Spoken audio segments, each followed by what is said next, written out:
காம்பு.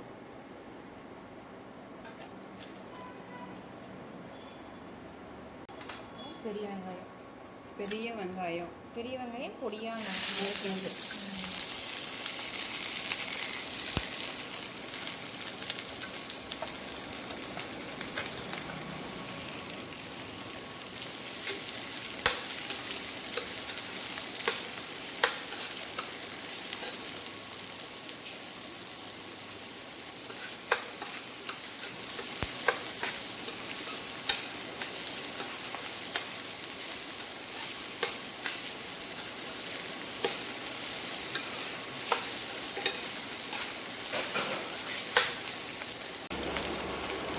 வெங்காயம் நல்லா வணங்கினதுக்கப்புறம் இஞ்சி பூண்டு பேஸ்ட்டு, அப்புறம் மஞ்சத்தூள்,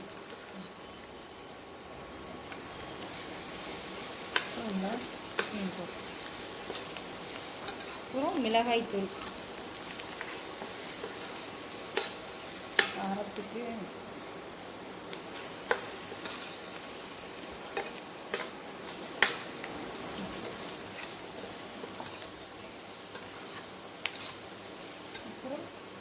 குழம்புக்கு தேவையான அளவு உப்பு.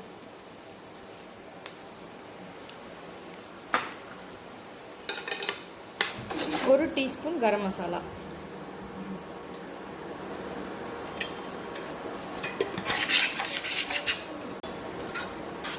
வெங்காயம் நல்லா வணங்கினதுக்கப்புறம் பொடியாக நறுக்கின தக்காளி,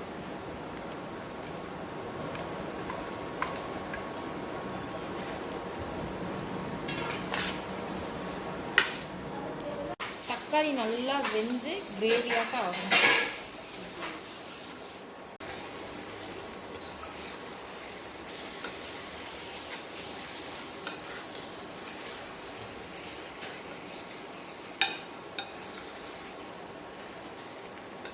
நல்லா கிரேவி மாதிரி ஆனதும் முட்டையை ஊற்றிடலாம்.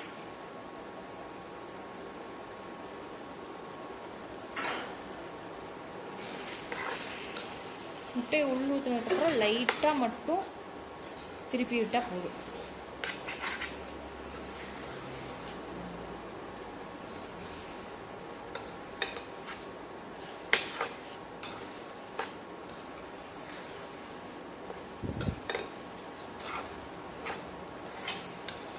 இந்த கிரேவி சப்பாத்தி, தோசை, இட்லி, சாப்பாடு இது எல்லாத்துக்கூடவும் நல்லா சூப்பராக மேட்ச் ஆகும்.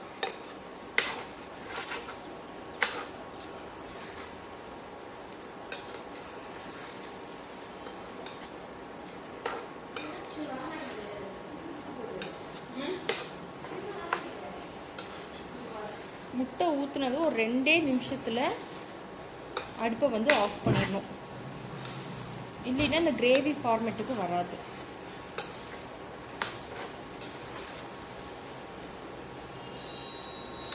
லாஸ்ட்டாக கொத்தமல்லியை தூவி கிளறி விட்டால் நம்மளோட டேஸ்டியான முட்டை கிரேவி ரெடி.